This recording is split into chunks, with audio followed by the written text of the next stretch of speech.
Good afternoon. Welcome, everyone. Thank you for joining us today. My name is Trisha Pione, and I am the project director of New England's Hidden Histories here at the Congregational Library and Archives. Welcome to today's virtual program, Cotton Mather and the Women He Loved, with Helen Gelinas. To begin, I want to acknowledge that the Congregational Library and Archives resides in what is now known as Boston, which is in the place of the Blue Hills, the homeland of the Massachusetts people, whose relationship and connections with the land continue to this day and into the future. For those of you joining us for the first time, the Congregational Library and Archives is an independent research library established in 1853. The CLA's mission is to foster a deeper understanding of the spiritual, intellectual, cultural, and civic dimensions of the congregational story and its ongoing relevance in the 21st century. We do this through free access to our research library of 225,000 books, pamphlets, periodicals, and manuscripts, and our digital archive, which has more than 100,000 images, mostly drawn from our New England's Hidden Histories project. Throughout the year, we offer educational programs and research fellowships for students, scholars, churches, and anyone interested in congregationalism's influence on the American story. Please check our website, congregationallibrary.org, to learn more about what we do and for news about upcoming events. New England's Hidden Histories is a digital project of the Congregational Library and Archives that digitizes and transcribes and provides access to early New England congregational church records. The project comprises an online collection of manuscript congregational church records from approximately 1620 to 1850, including letters, sermons, diaries, relations of faith, church disciplinary cases, account books, and genealogical information. And the project works in partnerships with libraries, archives, and churches to digitize those records. So far, over 110,000 pages of material have been digitized, and Helen, who you'll hear from today, and her team of project volunteers have produced over 20,000 pages of literal transcriptions, all of which are available on our website. I'm very pleased to tell you that today is our second annual Cotton Mather Lecture, which we are going to hold each February near the anniversary of Cotton Mather's birth and death. So yesterday was the anniversary of Cotton Mather's death, the 13th, and he was born on February 12th. So the CLA has a large collection, a very significant collection of materials related to the Mathers, and you can find a guide to materials related to Cotton Mather, both works about him and works by him, published and unpublished, in our research guide, our Cotton Mather research guide on our website. So now, please allow me to introduce our speaker today. Helen K. Gelinas is the Director of Transcription for New England's Hidden Histories. She holds a Bachelor of Music degree from the Hart School in Connecticut and a Bachelor's in English and an MA in American Studies from the University of Tübingen in Germany. In Tübingen, she was selected by the Mather Project to be a research and editorial assistant for Volume 5 of Cotton Mather's Biblia Americana. Following the presentation and publication of her essay, Regaining Paradise, Cotton Mather's Biblia Americana and the Daughters of Eve, she earned a research fellowship to the Jonathan Edwards Center at Yale Divinity. She is currently a PhD candidate in Early American Studies at the University of Heidelberg, completing her dissertation, which is entitled The Spirit and the Bride, Female Parody, Prophecy, and the Power of the Pen in the Works of Cotton Mather. So thank you, Helen, for joining us today. Thank you, Tricia. And greetings to all of you who are watching today. Welcome to this annual Cotton Mather Lecture, as has already been explained well by Tricia, and why we hold it this week. But because this year the lecture falls on Valentine's Day, it just seemed appropriate to take a look at the domestic life of Dr. Mather. Therefore, we will take a short excursion through his 3 marriages and mention some of his children along the way. I will also intersperse a few examples of Mather's intellectual and theological processes and developments in refining his understanding of Eve in the Bible, and of how women should or should not be perceived in relation to Genesis 3 and to the first woman. On February 12th, which, as you know, was his birthday, in 1686, Cotton Mather paid his first visit as a suitor to young Abigail Phillips. As it was his 23rd birthday, he records the significance of the event in his diary. Quote, This day, through the good hand of God upon me, I finished the 23rd year of my life. And this day I gave one of my first visits unto a young gentlewoman, the daughter of worthy, pious, and credible parents in Charlestown, unto an acquaintance with whom the wonderful providence of God, in answer to many prayers, directed me. The couple married 3 months later, on May 4th, 1686. Abigail was 1 month shy of her 16th birthday. Later, in describing their wedding day, Mather records in his diary, quote, "On the morning of my wedding day, the Lord filled my soul, and my heart was particularly melted in tears upon my further assurances that in my married estate he had reserves of rich and great blessings for me." Unquote. Disappointingly, Mather does not mention or describe his bride in his entry. He ever after refers to her in his diaries, though, as my dear consort. The couple was extremely happy together. In describing their normal home life, Cotton Mather writes that they established a pattern of evening prayers, followed by communal reading or private study. They then met together for singing a verse or two of Psalms and usually ended their day repeating the last verse of Psalm 4, which was a particular favorite of Mather's. So you can tell that he was very happy in his domestic situation. A little more than a year later, on August 22nd, 1687, they joyfully welcomed their first child, a beautiful baby daughter, named for her mother, Abigail. But only 5 months later, the baby of whom they were so enamored died of an attack of convulsion. This would be the first of many losses the couple would suffer. Of the 9 children Abigail bore, 5 died in infancy or in early childhood. This is the cover page of the sermon that Mather preached for his first child. Incredibly, young 25-year-old Mather wrote and preached his daughter's funeral sermon and delivered it to the congregation the same afternoon that the baby died. This is hard to understand how anyone could do it. He called it Right Thoughts in Sad Hours. His bereaved wife was not yet 18 years old.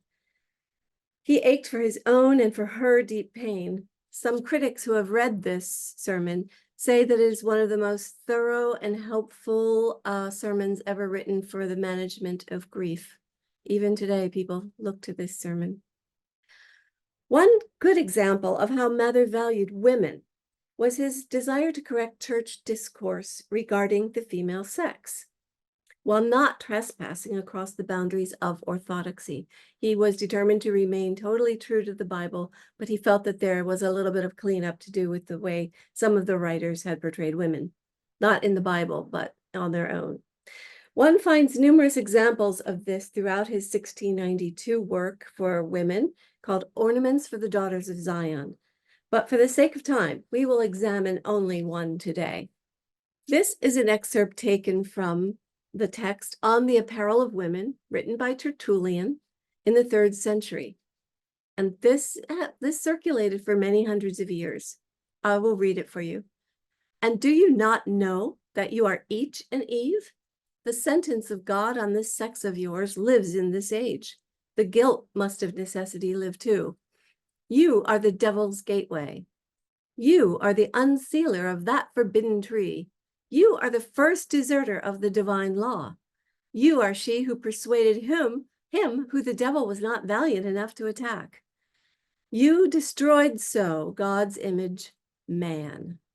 On account of your desert, that is death, even the Son of God had to die." For too long, Cotton Mather felt that this perception of females was particularly unfair and that all women did not bear this kind of rhetoric and this kind of scathing reduction. He wanted to do something about that.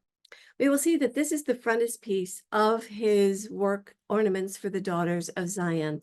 And you will see that right under his name, he includes Tertullian's advice for the ornaments of women, which Tertullian absolutely despised. However, what Mather does is he takes only the ending of Tertullian's tract and leaves out all of that vituperative language and just takes this beautiful, encouraging part. Go ye forth now arrayed with such ornaments as the apostles have provided for you. Clothe yourselves with the silk of piety, the satin of sanctity, the purple of modesty, so the Almighty God will be a lover to you.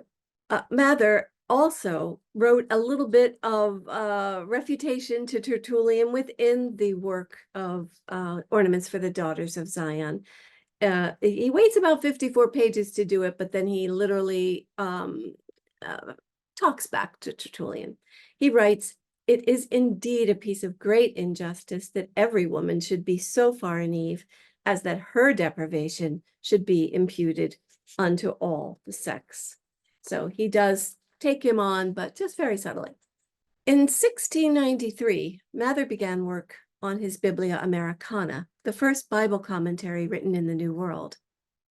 This was an important work, and he decided to make it consist of not the same format as other common Bible commentaries, rather not going verse by verse throughout the Bible and making comments on it, but rather by scanning the writings of all kinds of scholars from all over the world, from different ages and from different callings in life, and finding things within these writings that supported the words in the Bible. And so this was the work he entered into in 1639.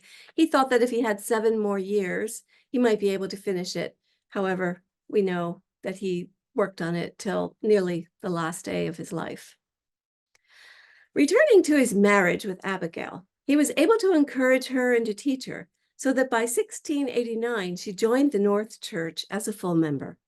Mather praised her piety, her obliging deportment, her discretion in ordering his affairs, and the lovely offsprings I have of her. He was very delighted in the children. As they approached their 16th wedding anniversary, Cotton Mather was thinking that they'd been married a month longer than Abigail had been alive when she came to be his bride. A strange foreboding came over him as he was thinking about this, a sense of impending loss.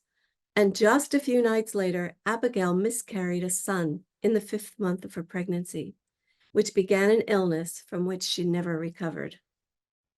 It's assumed that she was already ill before the pregnancy, but and it's also pretty well, most people think that what she had was breast cancer, and then it was aggravated by other infections and diseases which were so rampant at the time. Mather's diaries reveal the process of her illness and his strivings with God in prayer, his encouraging times when God spoke to his heart that his prayers for his wife had been heard. Mather called these impressions particular faiths, and he wrote about them more clearly in the Biblia Americana. They were like little prophecies, he said, hopeful signs that lifted his spirits and encouraged his faith that indeed his beloved wife would recover. But Abigail languished for 5 long months, and during those same 5 long months, Mather prayed, fasted, wept, and encouraged her.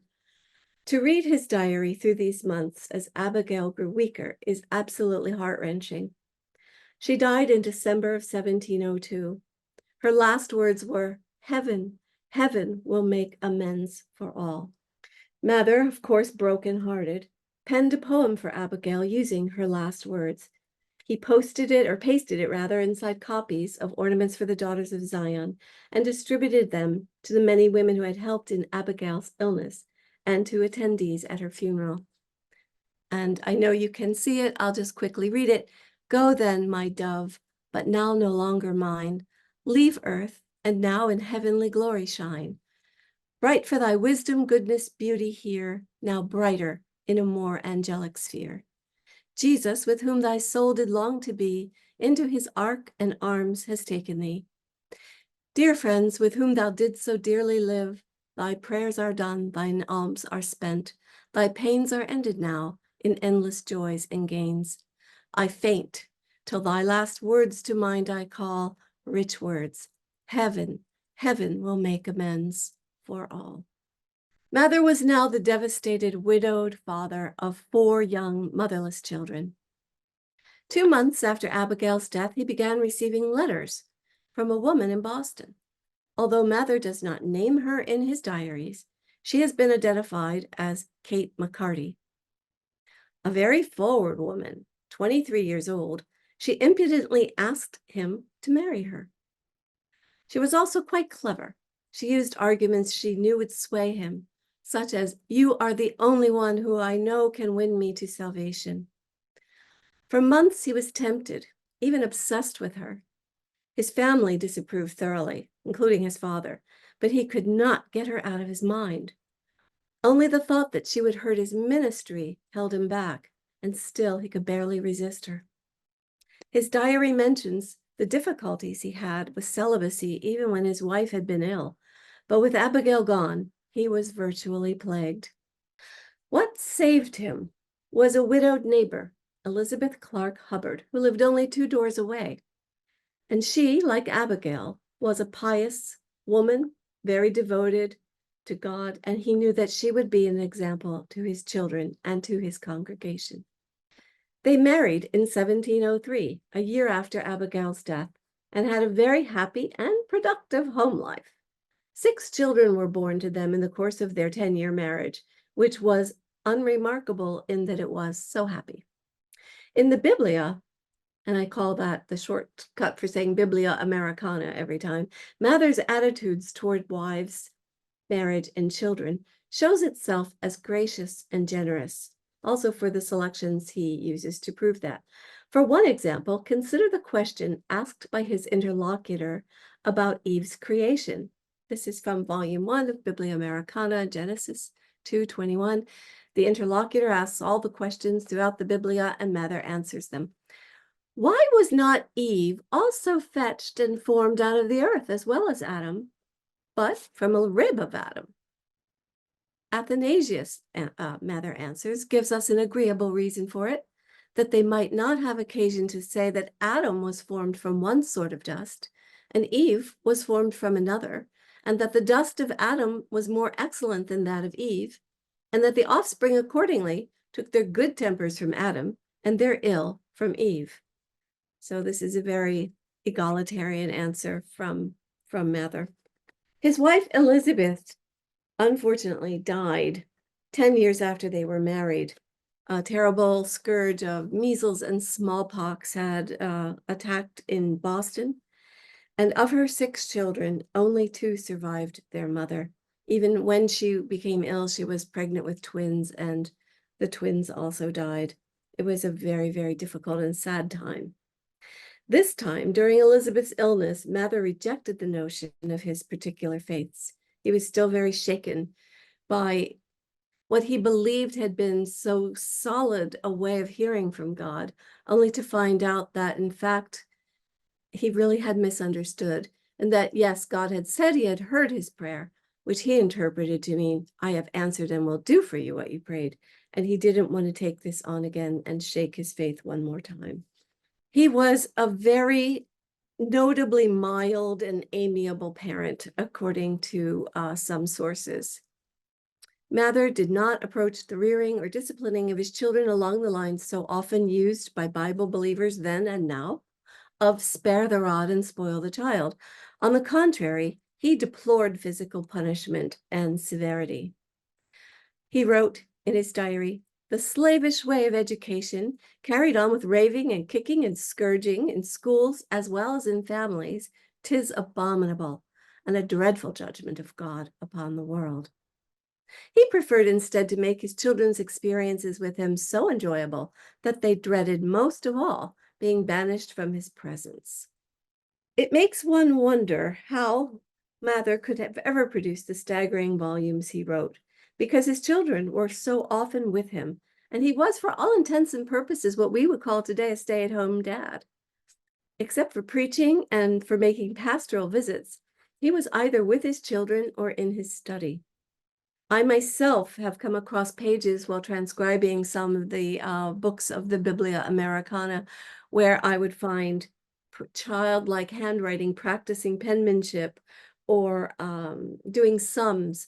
And on one occasion, a very elaborate design drawn on a partially empty page. It was always rather charming to find those. In educating his children, his hope for his sons, Creasy, short for increase, named for his father, and Samuel, was to prepare them for the ministry. But what is especially remarkable about Mather is the way he educated his daughters, especially his daughter, Katherine, who was the eldest surviving child of his marriage with Abigail. Mather was never one to discourage intellect in women, and certainly not in his daughters. He recognized in Katherine a particular giftedness.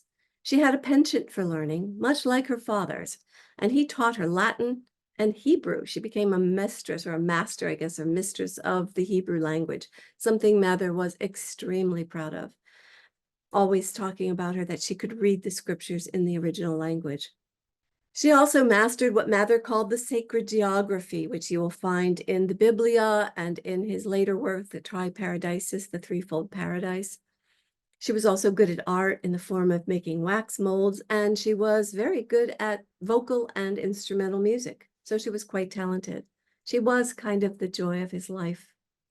Furthermore, she was pious. She visited the sick and imprisoned, and she enjoyed reading the works of Johann Arndt and other German pietists discovered by Mather in his middle years.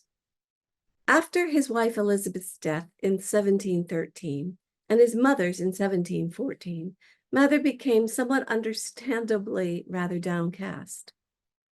He looked hopefully to the beginning of what he hoped would be the millennium, the return of Christ to set up his kingdom, which he now expected and hoped for in about 1716, as he had once expected it in 1697, and it had not occurred. So it was kind of a low time for him in his life.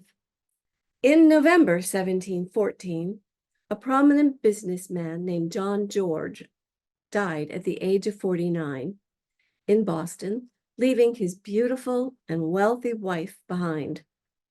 And this is a little bit surprising for what we think of as Cotton Mather. Within a month of John's death, Cotton Mather presented himself at her door with his children. This is how Mather began his courtship, just by showing up and introducing himself and his children to her. This quote that you're seeing on the screen is from a letter he wrote describing himself. This is, of course, to Lydia, Lydia George, describing himself in the third person as a man who strove to do good, even to those who harmed him, making the case that if that were true, how much more beneficent and wonderful would he be to someone he loved as much as Lydia. Another excerpt here shows other letters pressing her to consider him. I like this one. Yeah, the second from the bottom. I was never got so far into it as I am now with unspeakable joy, as I now with unspeakable joy find myself.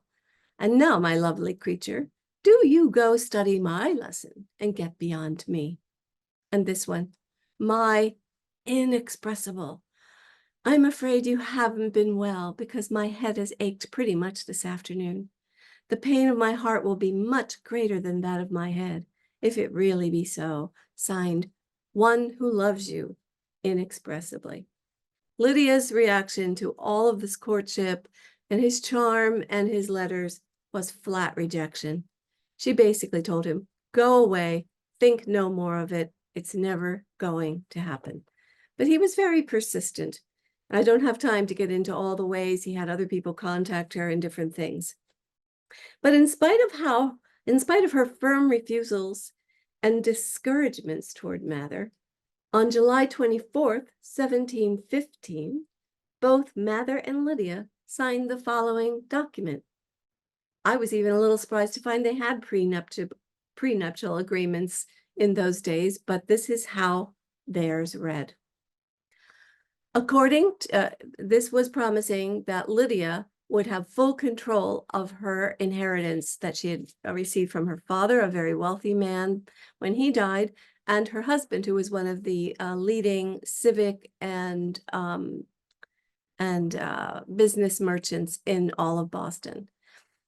But she's saying that she's going to control this money according to her own mind and will, to empower and employ as she shall think fit.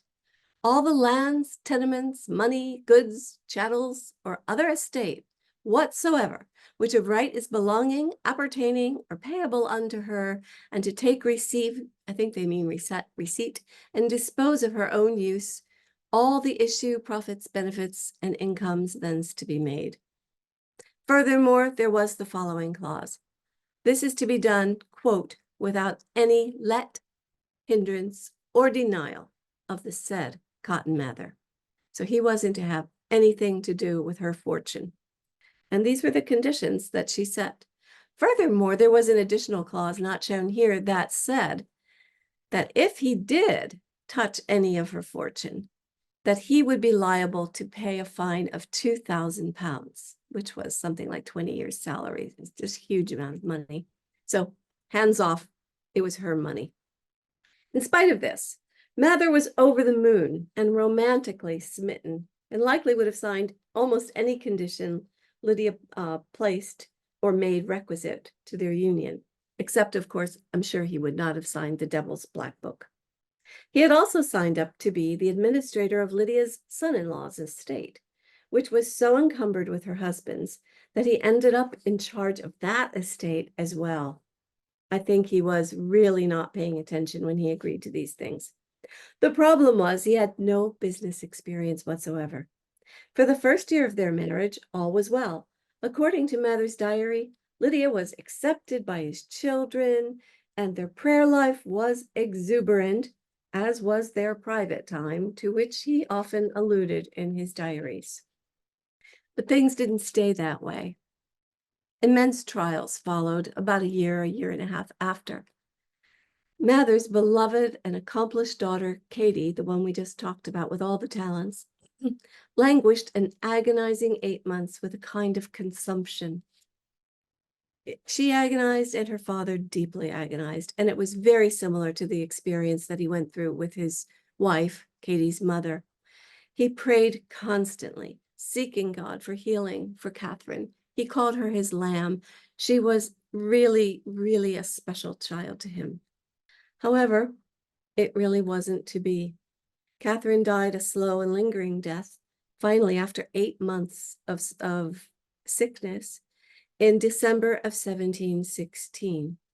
But before she died, she wrote down not only, well, they already had her conversion testimony, but she wrote down literally what is a sermon, and she wrote it for the young people of Boston.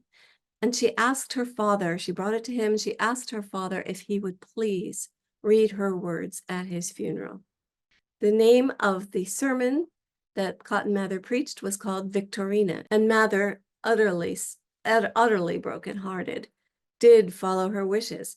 He was happy to do it because he felt that the young women of Boston, the ones who were particularly spiritually minded, had much to offer and had much to say, and he was always somewhat bewildered by St. Paul's prohibition that the women might not speak in the church. This is what he says about that in Victorina. Certainly, such an one is qualified, meaning Katherine, such an one is qualified now to be brought in as a competent witness, to testify unto the pleasures in the ways of piety. This is what she urged the young people: make your salvation sure, do it early while you're young. There are many pleasures involved. Continuing to the quote, on the behalf of this young witness, O our young people, you are earnestly called unto them. The voice of the dove is heard so calling to you, a dove that has the Son of Righteousness now, with what glory shining on her, wings covered with silver and feathers with yellow gold. And strong must be the obstinacy of our young people in their evil ways, if they will not receive the testimony. So this was empowering.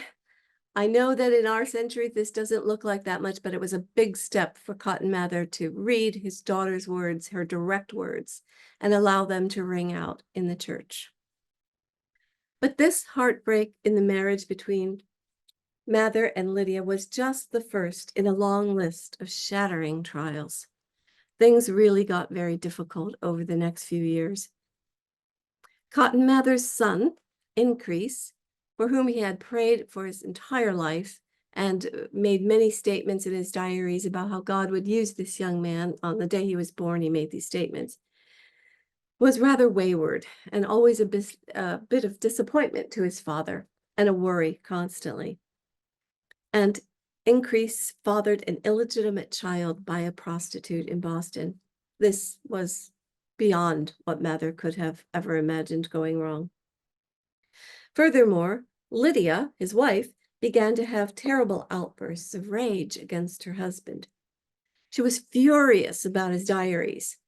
She hated him writing about her in there. She stole some of them. She hid some. She refused to return them. She taunted him with it that maybe you'll get them back sometime.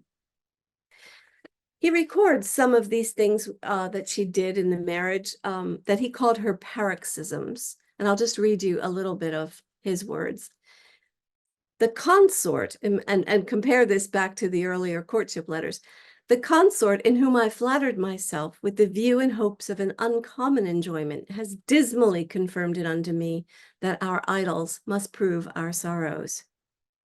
This last year has been full of her prodigious paroxysms, which have made it a year of such distresses with me as I have never seen in my life before. When the paroxysms have gone off, she has treated me still with a fondness that it may be few wives in the world have arrived unto.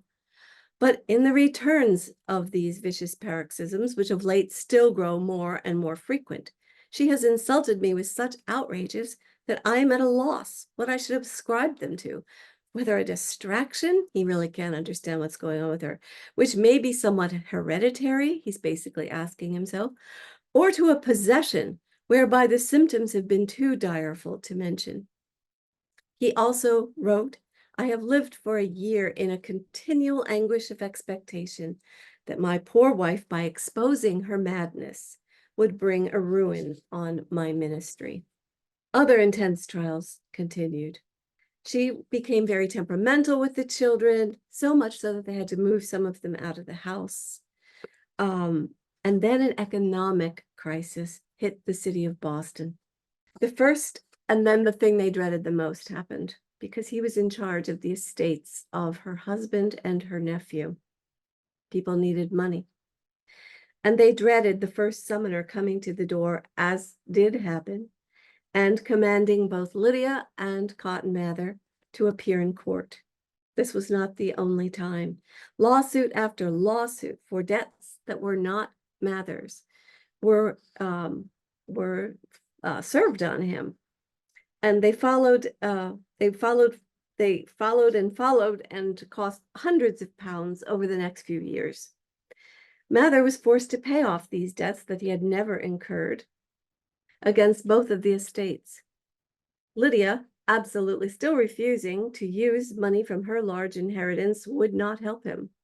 Another thing that happened was the smallpox epidemic, for which Mather was much hated in the city of Boston, because, as many of you know, he was a proponent of inoculation, which people thought was just impossibly wrong, against God's will, and highly dangerous.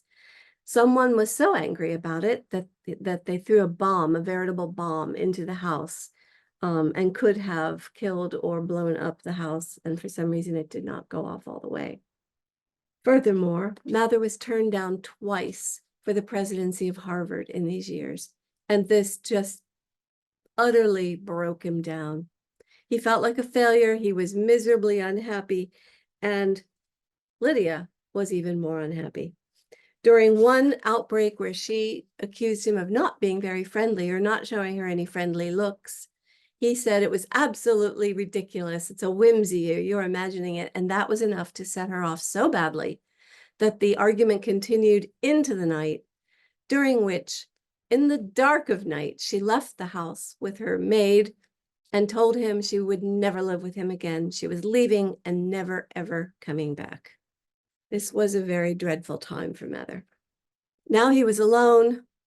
His former difficulties, not only with the fact that his wife had left the house, but that she had also left his bed, caused him to write what he described as battles with impurities and things like this. So he was just a man with nobody and just worried about everything. And that was still not the last of their great trials.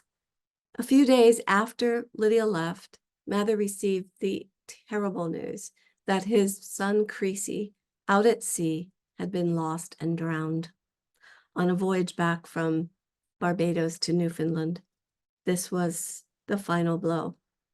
3 days after the news of Creasy's death, Lydia did return to the house. She knew that this was the final blow for Mather. She knew how well and how much he cared about his son. She was deeply sorry about Creasy's death, and also she wanted to make amends with her husband. She begged him to put their past angers into oblivion, and they seem to have done so. One other terrible financial strain was held over their head. He was basically bankrupted because of these two estates, and he only had one more valuable possession, one, maybe at all ever one valuable possession, and that was his library. And he was in such dire straits that he knew that he was forced to sell it. Thankfully, members of his church came forward, knowing that to sell his library would just be a second death to him, and they put up the money and did save Cotton Mather's library. But all of it had taken a terrible toll on Mather. With Lydia back, he sort of remained in his study a lot, and he continued to write prolifically, producing some of the greatest works that he's known for in these later years. He also made numerous entries into the Biblia Americana, even though he knew that it would never be published. He had received word that there was no possibility ever in his lifetime of having the Biblia published just 2 months before his daughter Katie's death. So this was a shattered man. One might expect that having endured such rages and turmoil with the wife he had so ardently desired, but had turned out to be nothing like the meek Puritan wives he was used to, that these upheavals might have negatively affected Mather's humiliating interpretations of the first woman, Eve, as he was writing in the Biblia. However, in the years between 1717 and 1726, Mather continued to procure works written as late as 1726 in England and somehow getting them over into his study. And from them, he was able to draw not only benevolent but encouraging and prophetic portraits of the archetypical woman as the first to believe God's promise of a redeemer, not as the source of death, which Tertullian had portrayed her as and had claimed, but rather of life. This is what he writes, that Eve was the mother of all living, which I'll explain in a minute. The question: Adam seems to call his wife Eve not until after the fall. Why not until then? And Mather answers, before the fall, he called her a woman, Isha. But now upon the fall, the promise of the Messiah was made unto her. And hereupon he called her Eve, or Hava in Hebrew, because out of her should proceed he that should give life unto all them that seek him. In and by the Messiah, she is the mother of all the living, who brought into the world else none but sinners, and such as without him are dead in trespasses and sins. Adam, under a threatening of death, expecting that the threatening would be immediately executed, was transported when he heard of being saved from the present execution of it, and expressed his joy by calling his wife Eve, or Hava, which means one that should yet live, and bear an offspring that should also live and be saved.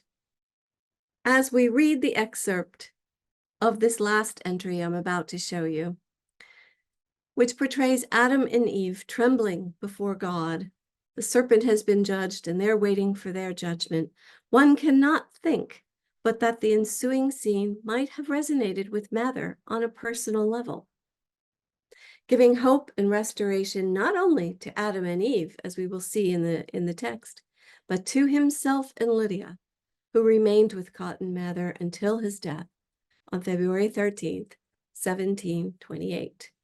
It was necessary still to give them, Adam and Eve, such an hope as might make them capable of religion toward God, not to just cast them out of the garden.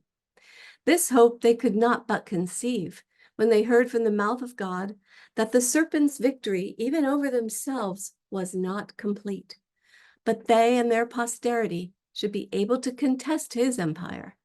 And though they suffered much in the struggle, yet they should finally prevail and bruise the serpent's head and be delivered from his dominion over them. Now, what could this conquest of the serpent mean? But as the enemy had by sin subdued them, he should be subdued by a return of righteousness. And this must be followed with a recovery of the blessings which they had forfeited. Thank you very much. Thank you, Helen. Oh, that was wonderful. Just absolutely wonderful. So if people have questions, we've got a few that have already come in, but feel free to put some questions into the Q&A, and we've got some time to ask Helen a few things. We've got some great questions coming in. I want to start, though, by asking you, I think Cotton Mather, I think it's fair to say he's certainly one of the most famous people in early American history, right? If you asked students or even just anyone just in the general audience to name an early American Puritan, I think Cotton Mather is probably one of the top 5 people that would come up as such an answer. And yet, what most people think about Cotton Mather has been so shaped by the Salem witch trials and how he's been portrayed in various books, The Crucible, TV shows like the WB channel Salem show where he's young and lusty.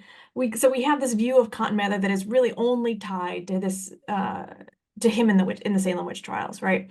Yes. So if you could rewrite what people remember about Cotton Mather, how would you ask us to remember him? What would be different about the way he appears in public memory as this stern, scary Puritan? How would you rewrite him? There are so many things come to my mind. First, I would want people to know that he was eager to please from his childhood on. You know, his life was overshadowed by his heritage, his grandfathers, Richard Mather and John Cotton, whom he didn't really know, but nevertheless, their presence was still over him. And his own father passed away only 5 years before Mather's own death. So he never really got to be an independent person. As a little boy, he had that terrible stutter. He wanted to please his father. But as I left out of my presentation, I wanted to put it in, but this is one of the reasons Cotton Mather spent so much time with his children. His own father spent 16 hours a day locked up in his study and had very little time with his many children. And I think that between his great desire to please his father, to do what was right, to be a good Christian, I think that he was tormented, and I think he suffered from that. I think he suffered from that most of his life. He just wanted to do well and to do right and to get that approval somehow. And time after time, he got the opposite. Yeah, such great insights today on I think you've really humanized Cotton Mather. So much different about him that we don't all know. So a couple great questions. First question, was Mather a catch for Abigail Phillips, his first wife? Did they both come from good families? Definitely.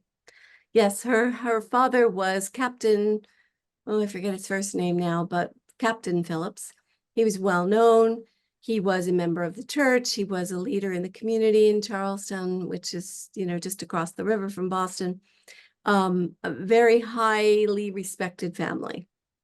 And this is the kind of people only that a Mather would have married into, frankly. This is why it's such a great departure that he was even tempted by this woman out of the blue who really got in his way and was determined. She even got her mother involved, writing letters, and then she threatened even to, you know, expose things about him to the public. His great fear, his truly lifelong great fear, was losing his pulpit because of some sinful thing or something. So he risked that in these debts. He was afraid he was going to debtor's prison later when he was married to Lydia. And this was a great fear of his life. And he didn't want to do anything that would cause damage to his ministry for that reason, including even though he was incredibly attracted to this beautiful young woman. He just couldn't do it. So he went with the pious, motherly woman. And yet you see these same tendencies come back later when Lydia George is available. Because she was nothing like the kinds of women he was used to dealing with. Wonderful. So another question that came in is asking about the sense of impending loss of his wife's death seems a bit surprising. How were premonitions understood as part of Mather's theological worldview? They were very much a part of Cotton Mather's theological view. There are times when he would be preaching as a young man and suddenly have an inner sense that a great tragedy was about to happen. Meanwhile, fire broke out in Boston and many homes were burned down. They ran out from the church to put it out. He would have these things, but so did his father. These particular faiths and premonitions were a constant theme in Increase Mather's life, and I'm sure Cotton picked it up over years from living with his father. Someone's asked if you know why he was denied the presidency at Harvard. Did it have to do with his marriage or his debts? And they say, thank you for a fascinating presentation. Oh, that's nice, whoever you are. He lost mainly because at least one person, accused him of not being academic enough. Oh, I know. ouch. And I think that was the most severe part of the blow. Man who wrote 400 treatises? Yeah, yeah. Okay. So, and you know, it was Leverett who got the position. He had always had some rivalries there. And then later the position opened up again, and he was really sure he would get it this time. Remember, his father had been the president of Harvard for many years.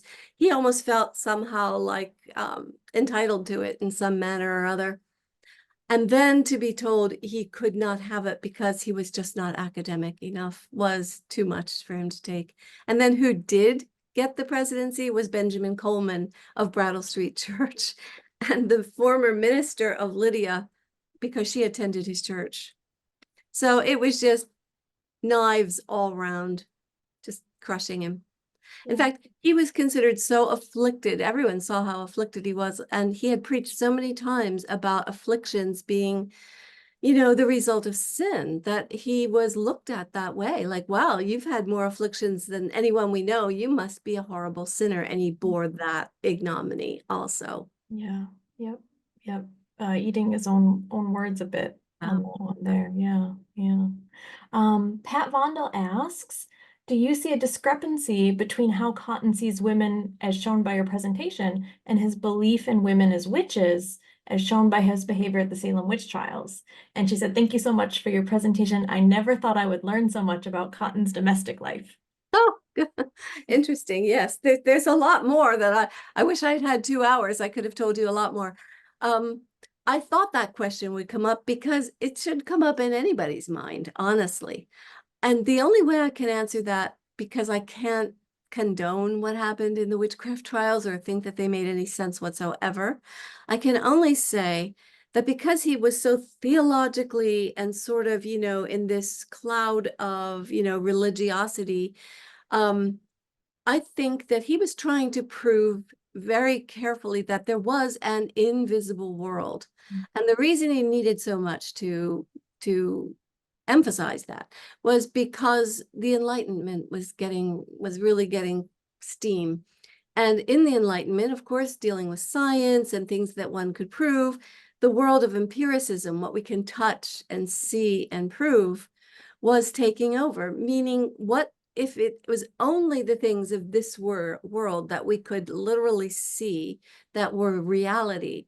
Where did that leave faith in God? Where did that leave the Holy Spirit? Where did that leave any reason to pray? And he was an apologist for the Bible and Judeo-Christianity. So he did not want to see that happen. But he also was not a judge on that trial. So many people think that he was participating in the trial. He was still back in Boston. And I know we think, well, Salem to Boston isn't far, but back then it was probably half a day's ride on a horse, if that, maybe longer. He was at home and suggesting and writing letters saying, do not introduce spectral evidence in these trials. This is not a fair way to convict anybody. But he, like almost every contemporary of his at that time, both in the colonies, in England, and in Europe, did have a strong belief in witchcraft. So it wasn't just Cotton Mather. I'm not trying to make excuses for it. I wish he hadn't done it. I think there could have been a better way. So Rachel asks, she says, I've been told that Cotton Mather does not have any direct descendants. Do you know if this is true? And if there are any Mather descendants living today, or do we know if the line from Cotton continued? And we can put up that PDF again. Actually, Yeah, with the family tree. we've got the Mather family tree. There were descendants, but I Yeah. don't know if there still are. That part I don't know. Mhm. I've looked that up myself, Yeah. wondering. Well, Um, we know a lot of genealogists, so we'll I'm oh gonna yeah, we can get them to look into we'll see if this anybody because knows the answer to that, because that is a great question. I've wondered that. I've I've wondered. even wondered about, was there anyone who descended from Creasy's, interval with the prostitute? Whatever happened Right. to that baby? I'd love to be able to find that out if Yeah. that child survived.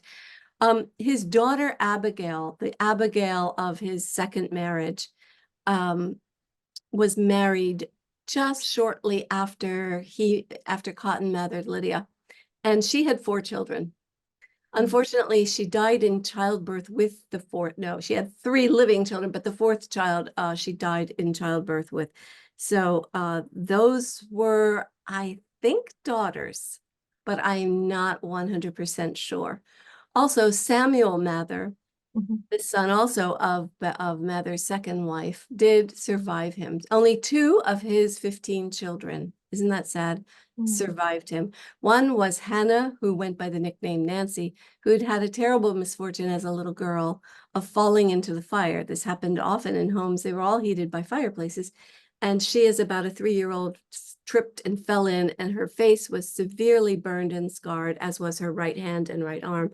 And so she was not particularly, she was marred. Um, she did not ever marry, but the other child who survived was Samuel Mather, and he did have children. Ironically, one of his sons, also named Creasy, died the same way in a shipwreck, drowned at sea. But he had other children. His daughter, the granddaughter of Cotton Mather, is pretty well known in Matherian circles. She's Hannah Mather Crocker, and she's written quite a few books, quite interesting.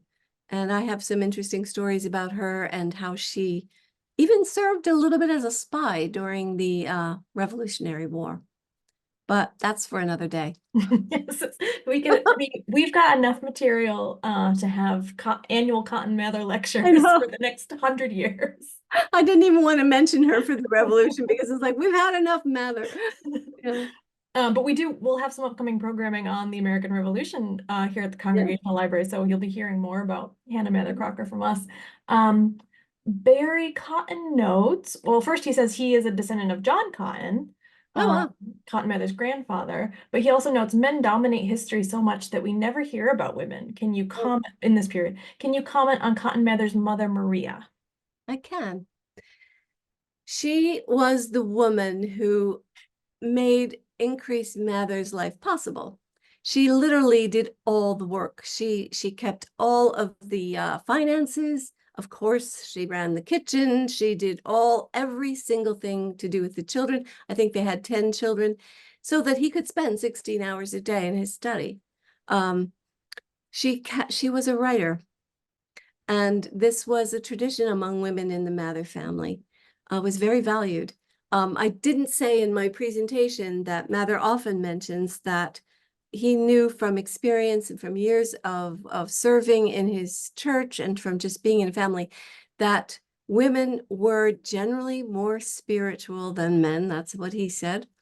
And that it was a great pity that their thoughts and their meditations could not be shared in the church. So he urged them to write. His mother was doing that all the time. And in the fire that happened in Boston that I just told you about a few minutes ago, it spread to their home, and her trunk full of writings was lost. Mm, It's a real great loss. yeah. Also, Mather's sisters all were writers, and they believed it was just part of being a Christian woman. Mhm. There was some other part of that question. Was there? Just about Maria, his mother.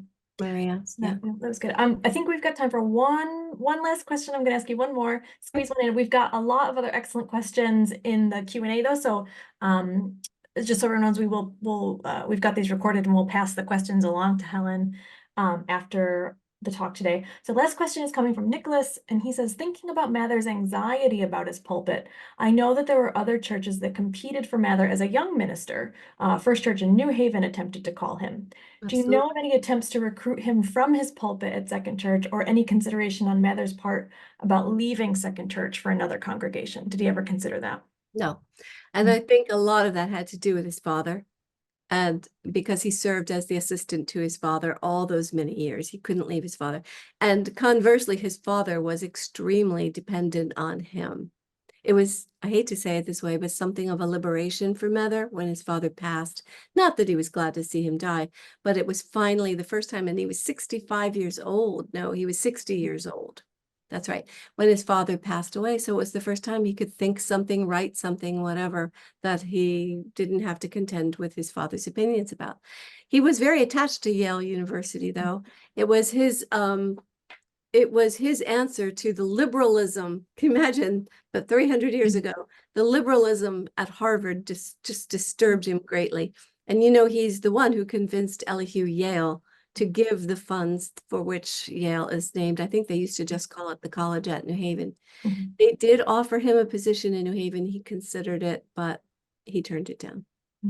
Wonderful. Fascinating. Well, that is all the time we have for today. Thank you so much, Helen, for this wonderful presentation. There are tons of comments in the Q&A saying what a wonderful job you've done, how fascinating your talk was today.